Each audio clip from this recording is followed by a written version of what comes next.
대원들이 복귀를 하니까 문이 닫힙니다. 그리고 본부로 귀환하는데 안타깝게도 사고로 인해서 대원 한 명이 남게 되죠. 본부로 귀환하던 대원들은 그 대원이 안타깝지만 죽었을 것이다. 그리고 슬픔에 잠기고요. 그렇게 본부로 귀환하게 됩니다. 구사일생으로 그 남겨진 사람이 살아납니다. 다행일까요? 불행일까요? 왜 이렇게 여쭤보냐면 그 대원이 남겨진 곳은 화성이기 때문에 그렇습니다. 리틀리 스콧 감독의 영화 마션의 첫 장면이죠. 여러분 혹시 보신 분도 계시고 안 보신 분도 계시겠지만 오래된 영화니까 제가 그냥 얘기를 하겠습니다. 맷 데이먼이 분한 마크 와트니가 눈을 떠보니까 다 떠난 거예요. 혼자 남겨졌는데 지구에서부터 화성까지 거리가 무려 2억 킬로미터입니다. 2억 킬로미터. 그리고 대원들이 남기고 간 부식은 400일 정도 견딜 수 있는 부식입니다. 그런데 자기 생존을 알고 지구에서 구조대를 보내면 1425일이 걸리는 거예요. 여러 상황을 살펴볼 때 죽은 목숨이죠. 그런데 이 마크 와트니가 생각합니다. 나는 살아남겠다. 살아남겠다. 불확실한 확신을 가지고 그 동료들이 남긴 인분과 화성의 흙을 조합해가지고 밭을 만들고요. 기기와 장비를 동원해서 빛과 물을 만들어서 농사를 짓습니다. 그 농사가 풍성하게 돼서 추수할 때가 된 거예요. 1425일뿐만 아니라 1400년도 버티겠다. 이런 생각에 흥분해가지고 기뻐하는 순간 불의의 사고로 그 모든 것이 다 날아가 버립니다. 안타깝죠. 앞뒤가 꽉 막힌 거예요. 그런데 이 마크 와트니가 남은 식량을 다시 쪼개서 생존 기간을 넓히고 다시 결심합니다. 내가 반드시 살아남겠다. 그리고 화성에 버려지거나 방치되거나 남겨진 기기들을 다 모아가지고 지구가 교신을 하고요. 살아남아 있다는 사실을 알립니다. 근데 놀라운 것은요, 뭐 영화니까 그러겠지만 전 진짜 그럴 것 같아요. 지구로 돌아오던 대원들이 다시 한번 목숨을 걸고 화성으로 그 동료를 찾아가는 거예요. 어떻게든 살려내겠다. 살려내죠. 가는 거예요. 그리고 이제 마크 와트니가 여러 가지 장비로 발사체를 만들어 가지고요, 이 화성을 떠납니다. 그리고 자기를 찾아오는 동료들의 비행체와 화성을 떠나서 우주 공간에서 더킹을 시도하죠. 그러나 수많은 변수들을 계산했지만 너무나 어설픈 작전이기 때문에 빗나가 버리는 거예요. 그래서 눈에 보이는데 둥둥 떠다니는 거죠. 이제 영원히 우주 고아가 될 수밖에 없는 상황입니다. 근데 거기서 다시 또 결심합니다. 내가 어떻게든 살아남겠다. 그리고 마지막 도전을 해가지고요, 우주에서 도킹을 성공합니다. 그리고 이제 지구로 귀환하죠. 이 마크 와트니가 일상으로 돌아와서요, 후학들을 가르치는 이제 교수 역할을 감당하는데 캠퍼스를 거닐면서 이런 생각을 합니다. 이 학생들이 화성에서 내가 경험한 것을 다 알 수 있을까?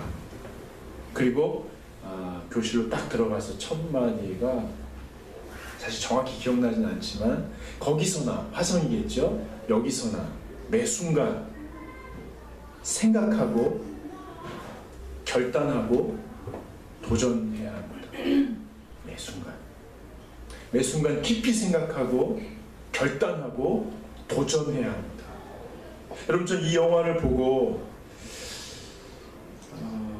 최선을 다하지만 모든 것들이 수포로 돌아가고 신라 같은 희망을 붙들고 하루하루 결단하며 살아가야만 하는 현대인들에게, 마치 우주 고아와 같은 현대인들에게 어디로 가야 될지 모르고 어떻게 해야 될지 모르는 상황에서도 자신과 가족을 지키기 위해서 최선을 다하고 결단하고 도전하는 현대인들에게 절대로 소망의 끈을 놓지 마십시오 라고 이야기하는 이 감독의 마음이 조금은 느껴졌습니다. 실제로 어떤 교인들이 저에게 말씀하시더라고요. 목사님, 우리의 삶은 우주와 같습니다. 되게 광대한 표현이잖아요. 멋지십니다. 멋진 게 아니라 산소도 없고, 그리고 젊을 때는요, 열심히 달리면 누군가를 추월하고 내가 이루고 싶은 것을 이룰 줄 알았다는 거예요. 근데 우주 공간처럼 아무리 달려도 속도가 안 나더래요. 계속 뒤처지더래요. 그리고 모든 일상들이 사실은 최선을 다해야만 된다는 거예요. 여러분 한번 생각해 보십시오. 아침에 일어나서 눈을 뜨면 가족을 깨우지 않습니까? 뭐 남자가 됐든 여자가 됐든 밥을 차려서 먹여야 되고, 아이들을 학교 보내야 되고, 뭐 살림을 하든 직장에 출근하든 매번 해결해야 할 과업들이 있고, 미팅이 있고, 출근 후에도 약속들이 있고, 그리고 다시 아이들을 돌보고 살림해야 하고, 그리고 잠자리에 드는 하루의 일상을 사실은 우주에서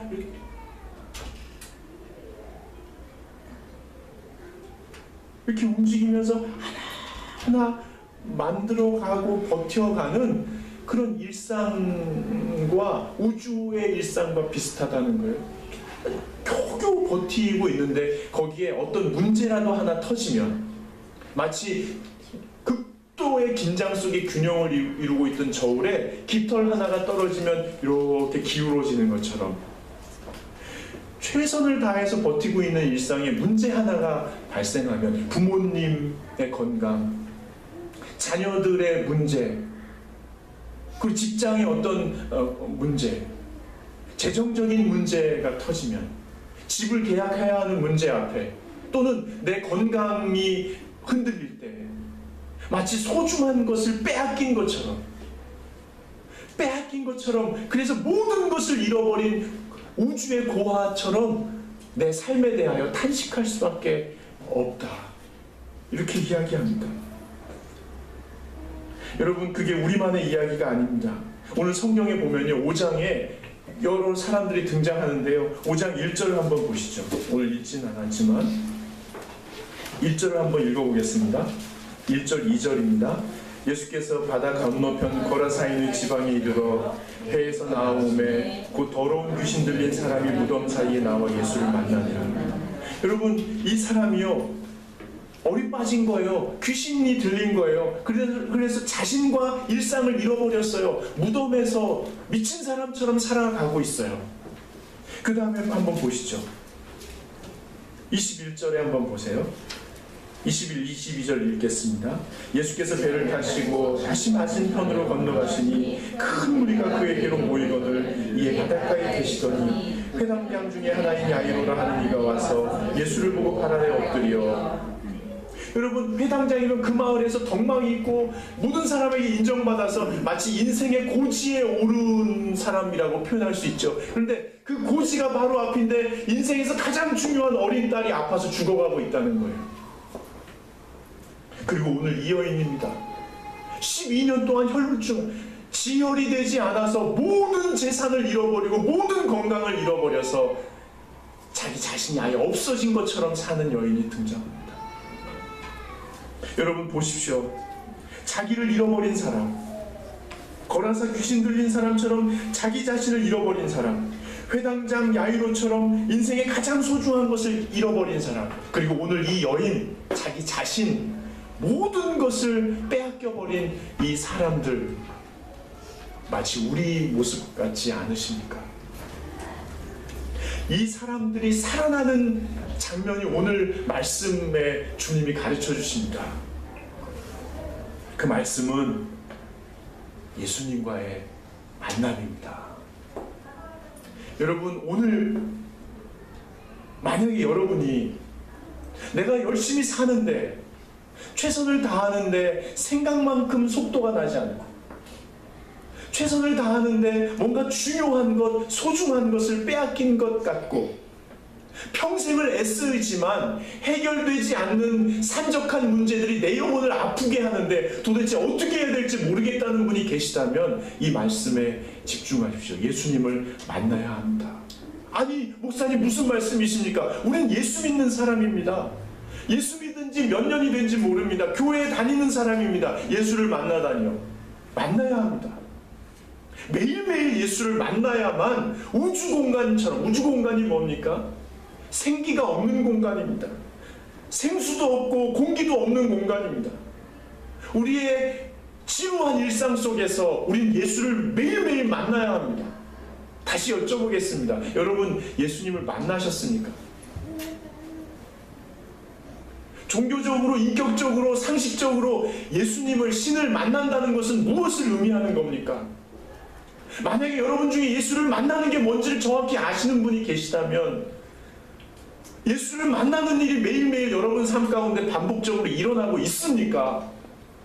아니면 우주공간에 아슬아슬하게 생존하는 것처럼 척박한 일상 속에 겨우겨우 버티고 계십니까? 예수님을 만나야 합니다. 매 순간 예수님을 만나셔야 합니다. 그러면 예수님을 만난다는 게 도대체 뭘까요? 예수님 만난다는 게 뭘까요? 오늘 본문 27절을 한번 읽어보겠습니다. 마가복음 5장 27절입니다. 같이 읽겠습니다. 예수의 소문을 듣고 무리 가운데 끼어 뒤로 와서 그의 옷에 손을 대니. 다시 한 번만 읽겠습니다.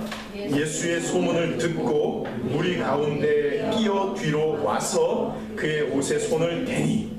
여러분, 거기 동사가 3개가 나옵니다. 뭐죠? 소문을 듣고 뒤로 와서 손을 대니. 듣고 와서 대니. 오늘 이 3가지 단어를 가지고 여러분들에게 예수를 만난다는 게 도대체 무엇인가를 제가 아는 만큼이라도 좀 설명을 드리면 좋겠어요. 여러분, 마음을 열고, 아주 중요한 말씀이니까 잘 경청하실 수 있기를 바랍니다. 예수를 만난다는 것은 예수님에 대한 소문을 듣는 것입니다. 여러분, 이 여인이 얼마나 예수에 대한 소문에 귀를 기울였을까요? 모든 것을 잃어버리고 마지막 생존의 가능성을 가지고 모든 정보를, 여러분이 중요한 것을 선택해야 될 때 얼마나 주위에서 사람들 이야기, 인터넷 검색을 하십니까? 여러분, 이 여인이 들었던 예수에 대한 이야기는 마가복음, 요즘에 우리 마가복음 본문 묵상하잖아요. 이번 주에 나왔던 말씀인데요. 여러분 아마 기억하실 거예요. 바리새인들이 마가복음 3장 22절 30절에 예수님 보고 뭐라고 그랬죠? 바리새인들이 예수님 보고 사탄이라고 그랬습니다. 귀신 들렸다고 그랬습니다. 여러분, 그러면 예수님의 친족들은 마가복음 3장에서 예수님한테 뭐라고 그랬죠? 예수님 미쳤다고 그랬습니다. 그리고 많은 무리들이, 마태복음 13장 58절 뒤쪽으로 보면 많은 무리들이 예수님을 하나님의 아들이라고 했습니다. 이 여인은 이 3가지 정보를 다 들었습니다. 여러분, 이 사람들의 얘기일까요? 제자들이요, 예수님께서 부활하셨을 때 유령이야? 라고 얘기했습니다. 바다 위를 걸어오는 예수님을 볼 때 유령이야? 라고 얘기했습니다. 남의 얘기가 아니고요. 예수님이 십자가를 지겠다고 그랬을 때요, 예수님 제정신이 아니신 것 같아요. 왜 갑자기 저러셔? 여러분, 우리는 어떤가요? 우리는 예수님에 대해서 어떤 이야기를 듣고 계신가요? 왜 예수님이 자연재해를 놔두시지? 왜 질병으로 죽어가는 애들을 놔두시지? 이 사회 구조적인 악을 왜 그냥 방치하시지? 예수님 없는 거 아니야? 아니, 하나님의 악을 방치하는 악한 신 아니야? 이런 생각을 하실 때가 혹시 있으신가요? 하나님이 살아계시다면 나한테 왜 이런 일이 벌어져? 우리 가정에 왜 이런 일이 있냐고? 예수님 제정신 아닌 거 아니야? 이렇게 생각하실 때 혹시 없으신가요? 여러분, 듣는다는 것은 여러 가지 정보 중에 여러분 마음의 한 정보에 선택을 하는 것입니다. 불확실한 확신. 여러분은 예수님을 어떻게 생각하십니까? 여러분은 예수님을 어떻게 생각하십니까? 이 여인은 예수님을 하나님의 아들이라고 말하는 사람들의 정보에 자기의 생각을 붙들어 맸습니다. 여러분은 이 세상을 창조하신 하나님, 이 세상을 구원하신 예수님, 이 세상을 돌보고 계신 성령님을 믿음으로 붙들고 계십니까? 종교적으로 기독교에서 말하는 예수님을 만난다는 것은 예수님에 대한 여러 가지 정보 중에 예수님은 신이시고 역사의 주관자시고 나를 구원하실 수 있는 위대한 분이라는 사실에 내 마음을 붙들어 매는 것입니다. 그래야 예수님과의 만남이 시작됩니다. 이 여인이 그 생각이 정리됐을 때 그 다음에 행동으로 옮겼습니다. 여러분 27절에 보시면 다시 한번 읽어보겠습니다. 예수의 소문을 듣고 우리 가운데 끼어 뒤로 와서, 이 생각이 정리됐을 때 이 여인은 무리 가운데 뒤로 와서 끼어와서 예수님 앞에 나올 수 있었습니다. 예수님을 만난다는 것은 예수님 앞으로 나오는 겁니다. 여러분 이 여인이 12년 동안 지혈이 안 돼가지고 삐쩍 말랐어요. 여러분들이 가장 말랐을 때가 언제예요? 기억 안 나시죠? 여러분이 제일 말랐을 때가 몇 킬로그램이었어요? 잘 기억 안 나시죠? 여러분이 본 사람 중에 제일 마른 사람은 누구예요? 그 거식증 걸린 분들 막 쩍 마르잖아요. 그런 거라도 걸려봤으면 좋겠어요. 그럼 삐쩍 말랐어요. 우리 정진 씨보다 더 말랐어요. 막 삐쩍 말라서 이렇게 그런 상황에서 예수님 앞도 아니고요, 무리에 끼어서 뒤로 왔어요. 그러면 밟혀 죽을 수도 있는 거죠. 수많은 무리가 예수님이 사람을 고치시는 걸 보기 위해서 막 몰려들었어요. 정말 연예인들 올 때 막 몰려오는 것처럼 몰려드는데 그 뒤로 간 거예요. 여러분 생각해 보세요. 2000년 전에 피를 계속 흘리는 여인은 저주받은 여인이라고 그랬어요. 가까이 오면은 돌을 던져도 됐어요. 성난 군중의 눈먼 심판에 죽을 수도 있는 상황에서 예수님에게 나온 거예요. 여러분 이 여인의 절박함이 보이십니까? 목숨을 건 이 여인의 간절함이 혹시 보이십니까? 오늘이 내 생의 마지막이라고 여기고 주님 앞에 나오는 이 여인의 간절함이 있을 때 우리는 기독교에서 예수님을 만났다고 얘기합니다. 여러분 오늘 이 자리에 나오셨잖아요. 아이들 다 챙겨가지고 옷 입고 멀리서 여기까지 오셨어요. 간절함으로 오셨어요. 어제 밤부터 준비하신 분들도 계세요. 특히 어린아이들 챙겨오려면, 청소년 아이들 챙겨오려면 쉽지가 않습니다. 그런데 오늘 이 자리에 주님을 만나기 위해 오셨어요. 여러분 그렇다면, 여기까지 오셨다면 제가 부탁드립니다. 이 예배가 내 생의 마지막인 것처럼 하는 거예요. 이 예배가 내 생의 마지막인 것처럼, 내 눈앞에 주님이 계신 것처럼 그렇게 찬송을 부르고 그렇게 말씀을 듣고 매 순간 참여하는 거예요. 여러분 집에서 성경을 펼쳐보실 때 많이 읽지는 못하더라도 잠깐 한 페이지를 읽더라도 이 말씀이 주님 앞에 가는 통로라는 사실을, 그리고 이 말씀이 내 생의 마지막 읽는 말씀이라고 이 간절함이 내 속에서 빚어질 때 우리는 주님을 만났다고 하는 겁니다. 그 마음이 빚어질 때 그 다음 행동으로 갈 수 있습니다. 여러분 27절 다시 한번 읽어보겠습니다. 예수의 소문을 듣고 무리 가운데 끼어 뒤로 와서 그의 옷에 손을 대니. 여러분 이 예수님을 만난다는 것은 예수님의 옷에 손을 대는 겁니다. 예수님의 옷에 손을 대는 거예요. 여러분 왜 이 여인이 거기까지 가서 옷을 끄집어 당기면서 주님 나 좀 보십시오, 나를 좀 보십시오, 내가 여기 왔는데 고쳐주십시오, 이렇게 못했을까요? 왜 주님이 가시는 앞길이 아니라 뒤로 와서 주님 앞에 손을 댔을까요? 자신에게 있는 모든 소원을 주님 앞에 아뢰기 위해 손끝으로 전하는 자신의 절절한 소망이요, 제가 여러분께 여쭤보겠습니다. 여러분은 여러분의 인생에 가장 소중한 것 하나를 주님께 아뢰라면 여러분 혹시 알고 계십니까? 주님이 들어주시겠죠? 안 들어주시면 뭐 그 주님의 뜻이라고 믿고 그냥 감사함으로 받아들여야 돼요. 이게 저는 성숙한 믿음인 줄 알았어요. 근데 여러분, 이 여인에게는 그렇게 여유를 부릴 만한 게 없었어요. 이거 해결 안 되면 죽는 거예요.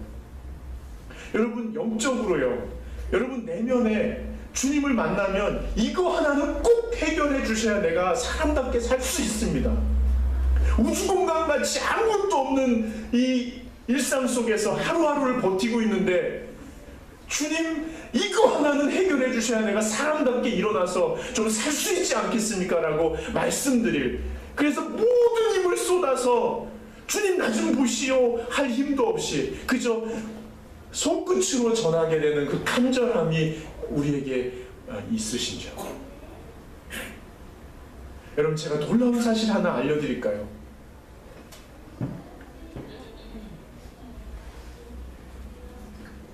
마태복음 13장 58절에 보면 이런 말씀이 있습니다. 예수님께서 고향에 가서 말씀을 전하셨는데 사람들이 믿질 않는 거예요.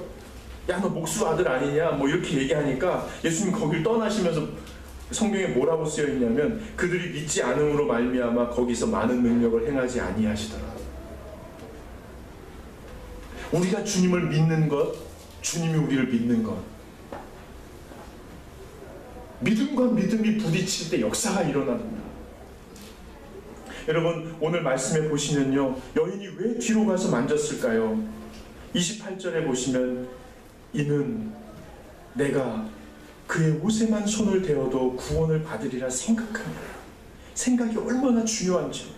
이는 내가 그의 옷에만 손을 대어도 구원을 받으리라. 이 손끝에는 이 여인의 소원이 가득 담겨서 흘러간 것이죠. 근데 30절에 보세요. 예수께서 그 능력이 자기에게서 나간 줄을 곧 스스로 아시고, 여러분, 나갔다는 거예요. 예수님에게서 능력이 나갔다는 거예요. 여러분, 그런 얘기 하시죠? 내가 은행에서 돈을 인출했어요. 내 통장에서 돈이 나갔어요. 그러면 너무 기계적인 거 아닌가요? 예수님이 능력을 보유하고 누구든지 오면은 탁 터치하면은 능력이 이렇게 빠져나오는 거. 그렇게 알고 교회 오시는 분도 계세요. 그렇게 알고 성경을 읽는 분도 계셔요. 근데 여러분, 한번 제가 이 말씀을 이해하는데 돕기 위해서 제가 한 가지 질문을 할게요. 지금 생각해 보세요. 지금 우리나라 어떤 구석에서요, 산골에서 막노동을 하던 30대 중반의 어떤 남자가 십자가를 지고 죽으면서 내가 인류의 죄를 대속합니다 라고 하면 여기서 믿을 수 있는 사람이 있어요?